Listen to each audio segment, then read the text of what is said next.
আজকে তৈরি করব প্রেসার কুকারে কিভাবে সহজ পদ্ধতিতে পায়া রান্না করা যায়। পায়াতে কিন্তু প্রচুর পরিমাণে ক্যালসিয়াম আছে। ছোট বড় সবাইকে মাসে একবার হলেও খাওয়া উচিত। প্রেসার কুকারে রান্না করার জন্য এরকম সফট হয়েছে, জুসি জুসি হয়েছে।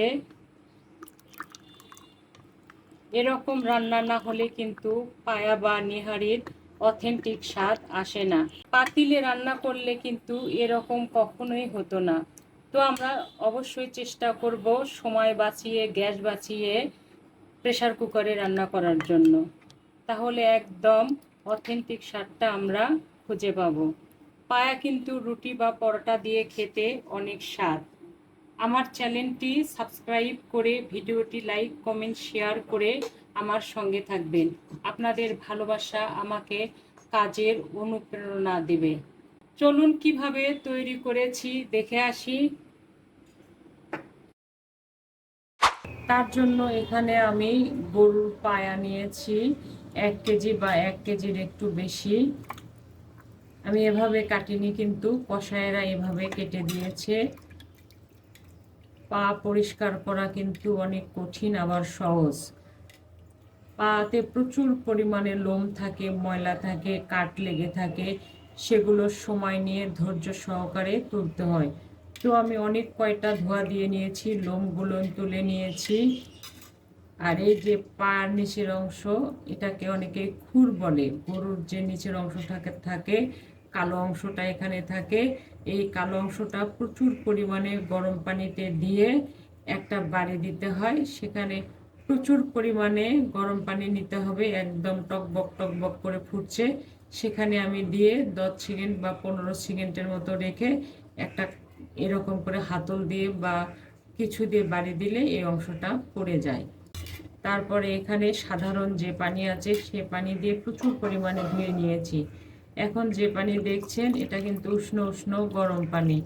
এর ভেতরে যদি কোনো ময়লা টয়লা থেকে থাকে, সেজন্য আমি 10 মিনিট ধরে উষ্ণ গরম পানিতে ভিজিয়ে রেখেছি।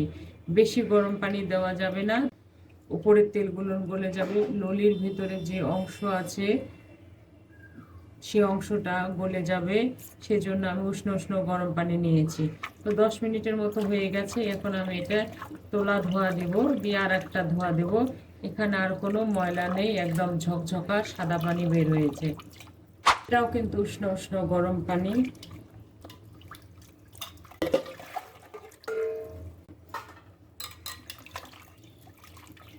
একটু হাত দিয়ে কষলিয়ে নিচ্ছি, যেন ভেতরে যদি কিছু থেকে থাকে সব চলে যাবে। যদিও নেই, আমি অনেক সুন্দর করে ধুয়েছি। প্রচুর পরিমাণে সময় নিয়ে এটা আমি পরিষ্কার করেছি। এখন আমি সব পানি ফেলে দিয়ে নেব। ইনশাল্লাহ পরিষ্কার হয়ে গেছে, সাদা ধবধবে হয়েছে। এখন চলে আসি রান্নার ক্ষেত্রে।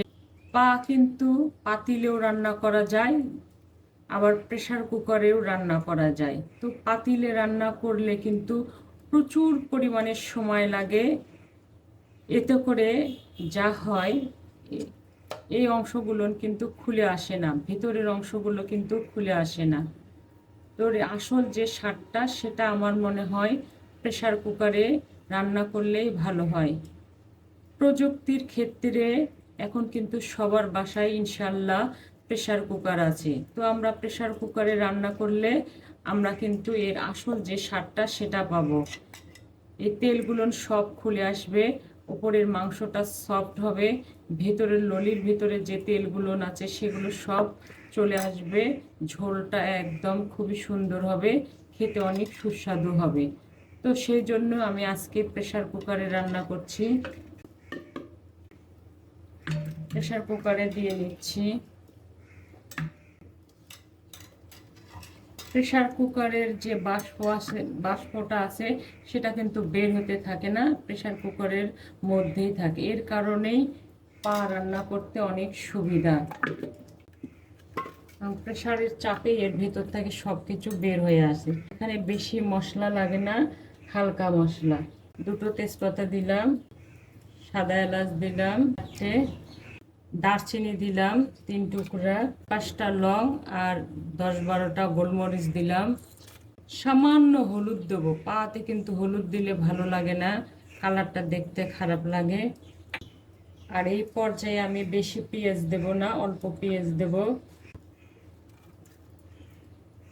1 কাপের একটু কম হবে পেঁয়াজ দিলাম। পরিমাণ মতো, যে যেরকম জুচি জুচি ভাব খাবো বা ঝোলটা যেরকম ঘন খাবো সেরকম আমরা পেঁয়াজ দেব। তো আমি সেকেন্ড স্টেপে আর একটু পেঁয়াজ দেব। আর ঝালটা আমি কাঁচামরিচ দিয়ে করব, আমার কাছে কাঁচামরিচ দিয়ে করলে বেশি টেস্ট মনে হয়। তো চাইলে শুকনো মরিচও দেওয়া যাবে। 1 চামচের একটু কম করে রসুন বাটা, আদা বাটা 1 চামচ, জিরে বাটাও প্রায় 1 চামচ, আদা জিরে রসুন বাটা, পরিমাণ মতো লবণ দিলাম, যদি লাগে পরে আমি আবার দিয়ে নেব। এখন আমি পানি দিচ্ছি, হাত দিয়ে একটু মেখে নেই। আমি কিন্তু এই পর্যায়ে কোনো তেল দেব না, কারণ পা মানেই তো প্রচুর পরিমাণে তেল, প্রচুর পরিমাণে ক্যালসিয়াম আছে এখানে।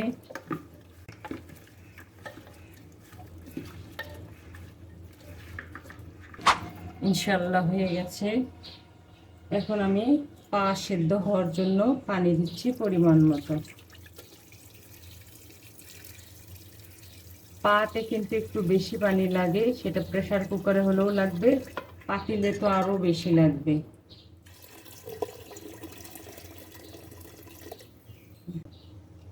ঢাকনাটা দিয়ে দিলাম। এখন আমি গ্যাসে দেব। প্রথমে হাই হিটে 5টা হুইসেল দিয়ে নেব, তারপরে মিডিয়াম হিটে আমি রান্না করব 15 মিনিট। তো 20 মিনিট পরে আমি ফিরে আসব। ফিরে এলাম 20 মিনিট পরে। আমি ঢাকনাটা খুলে নিয়েছি, একটু দেখিয়ে দিচ্ছি। পায়াগুলো কিন্তু এখনও প্রপার ওয়েতে সিদ্ধ হয়নি। আর প্রেসার কুকারে কিন্তু একবারে বেশি পানি দিলে উতলিয়ে পড়ে যাবে, এজন্য আমি পরিমাণ মতো পানি দিয়েছিলাম। আর পায়া কিন্তু খুলে না গেলে আর অথেন্টিক স্বাদ পাওয়া যাবে না। তো এই পর্যায়ে আমি একটু গরম পানি অ্যাড করতেছি।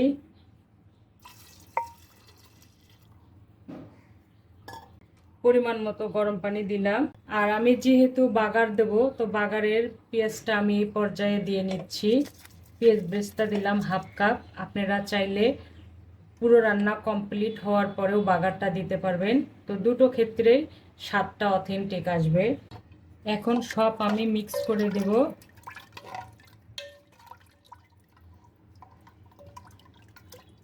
আমি কিন্তু এখানে এক্সট্রা কোনো তেল দেইনি, কারণ পায়াতে আমি তেল দেইনি, এখানে প্রচুর পরিমাণে তেল থাকে। আপনারা চাইলে এক্সট্রা তেল দিয়ে রান্না করতে পারেন। এখন আমি ঢাকনাটা লেগে দিচ্ছি। ফিরে আসব একদম হওয়ার পরে, আমি সময়টা জানিয়ে দেব।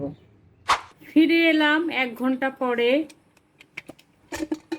ঢাকনাটা খুলছি আমি 30 মিনিট মিডিয়াম হিটে হুইসেল দিয়ে নিছি বেশ কয়েকটি। আর 30 মিনিট জাল অফ করে আমি প্রেসার কুকারের ভেতরে দমে রেখেছিলাম। হয়ে গেল প্রেসার কুকারে পায়া বা নেহারি রান্না করা। কতটা সহজ, কোনো ঝামেলা নেই, শুধু পরিষ্কার করা। ভালো কিছু খেতে গেলে একটু তো সময় দিতে হবে। পায়া বা নিহারি রুটি পরোটা দিয়ে খেতে অনেক সুস্বাদু। আশা করি আপনাদের এই পদ্ধতিটা ভালো লেগেছে। অবশ্যই এভাবে তৈরি করে দেখবেন, অনেক সুস্বাদু হবে। ভালো খান, সুস্থ থাকুন, ইনশাল্লাহ আবার দেখা হবে নতুন কোনো রেসিপি নিয়ে। আল্লাহ হাফেজ।